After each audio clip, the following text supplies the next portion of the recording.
आप सब पर सलामती हो। राहत इंदौरी का लिखा हुआ है।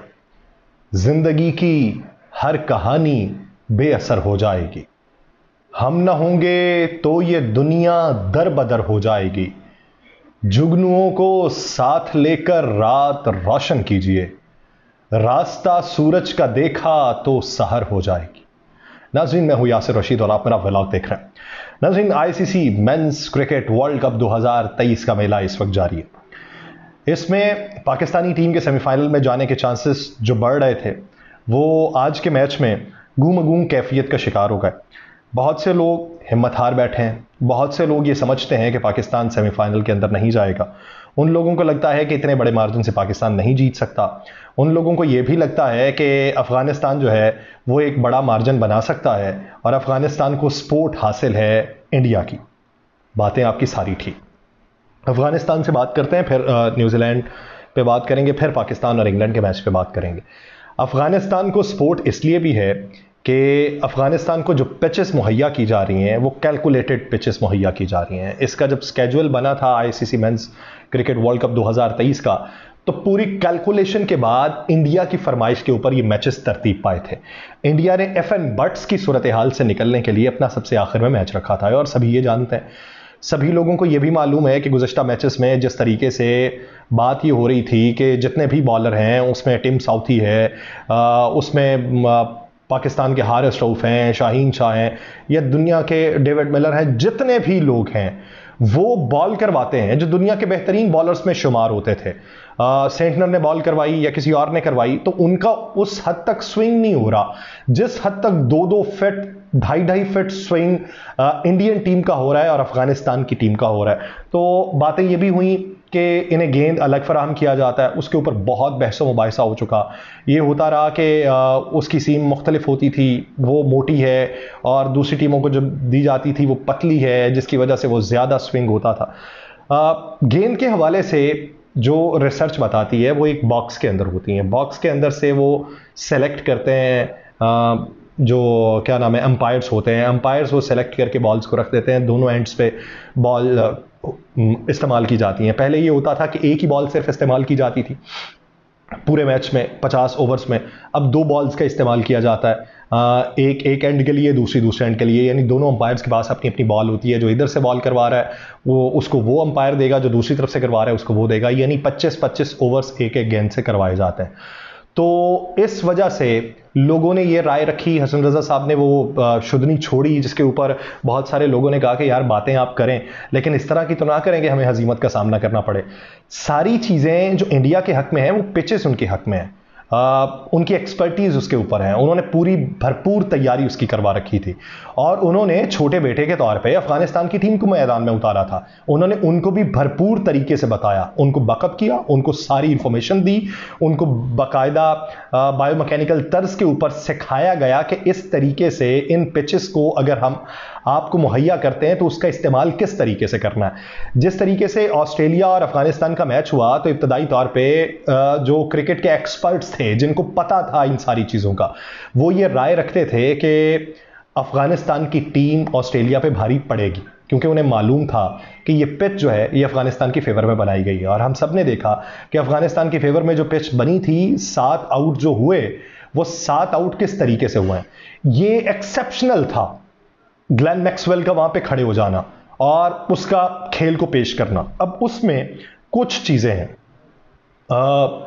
इस शायद बात के बाद मुझ पे कदगन भी आए, हो सकता है रिबर्टल्स भी आए, हो सकता है कि कुछ मुश्किलात भी पेश आए, लेकिन ये मुमकिनात में से है। और जो सभी खेल को जानते हैं, खेल के अलावा दूसरे खेल को भी, उन्हें बखूबी इसका इदराक है कि हर टीम के अंदर तकरीबन 3 प्लेयर्स ऐसे होते हैं जिनके साथ साजबाज होती है। किनकी?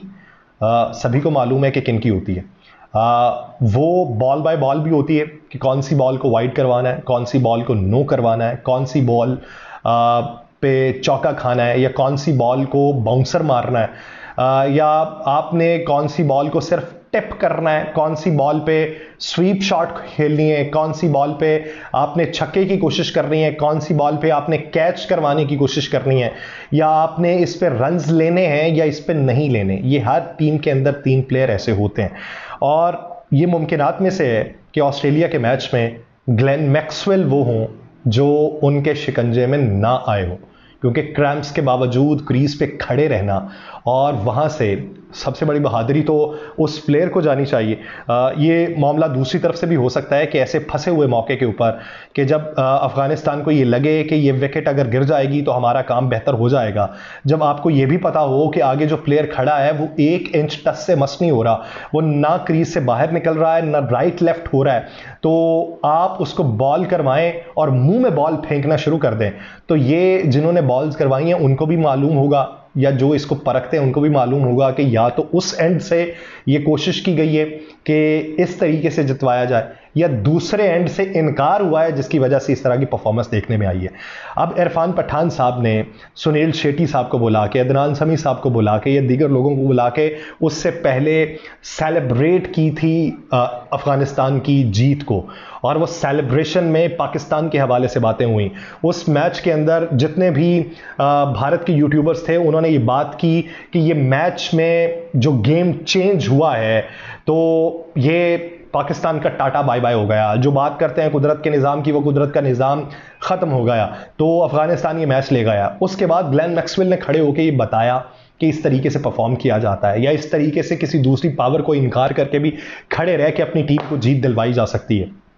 तो वो जो परफॉर्मेंस थी उससे ये तासर मिला कि इसमें सारा कुछ चलता है।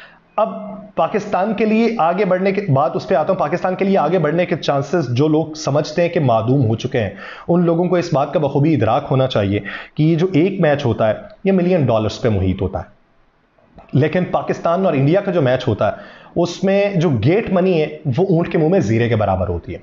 पाकिस्तान और इंडिया के मैच में $1 बिलियन पे बात जाती है, और सेमीफाइनल में पाकिस्तान का मैच अगर बन जाए इंडिया के साथ इस इवेंट में तो ये $100 बिलियन से ऊपर का मैच है, जिसमें एड्स भी हैं। जो एड्स पाकिस्तान में चलते हैं, एड्स कंपनीज को ये मालूम होगा कि पर सेकंड एड का रेट क्या होता है। इंडिया के अंदर जो एड चलते हैं वो पाकिस्तान से 5 गुना ज़्यादा कीमत के ऊपर पर सेकंड्स पे चलते हैं। अगर बात कर ली जाए जो जितने भी एडवर्टाइज़र हैं उनको कितना माल बनेगा, उसके अलावा ब्रॉडकास्टिंग एजेंसीज जो हैं उनके ऊपर कितना माल बनेगा, और साउथ अफ्रीका वाले ये बखूबी जानते हैं कि बुक जब शुरू होती है तो बुक का आगाज़ फेवरेटिज्म से होता है कि कौन सी फेवरेट है, और उस बुक के ऊपर जितना पैसा लगता है उससे $1 बिलियन बनते हैं। वो $1 बिलियन जो हैं वो आपको ये भारत और किसी और के मैच में, अफगानिस्तान के मैच में दिखाई नहीं देंगे जो पाकिस्तान और भारत के मैच में होता है। ये सारा कारोबार इसी तरीके से चलता है।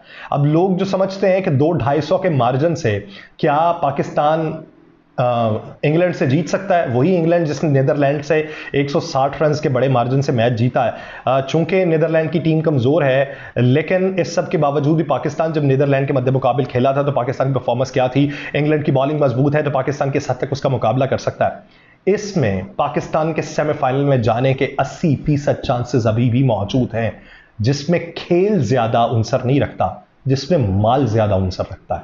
और देखिए कि अगर पाकिस्तान के चांसेस मादूम होते हैं तो सर सिर्फ हम नहीं पकड़ के बैठने वाले, ये बड़े बड़े सूरमा सर पकड़ के बैठेंगे जिनका कारोबार डूबेगा। अब देखिए कि इसमें कारोबार बचाया जाता है या खेल बचता है। कुछ ही दिनों का गेम बाकी है, लेकिन ये उनसर इसमें सबसे नुमाया है।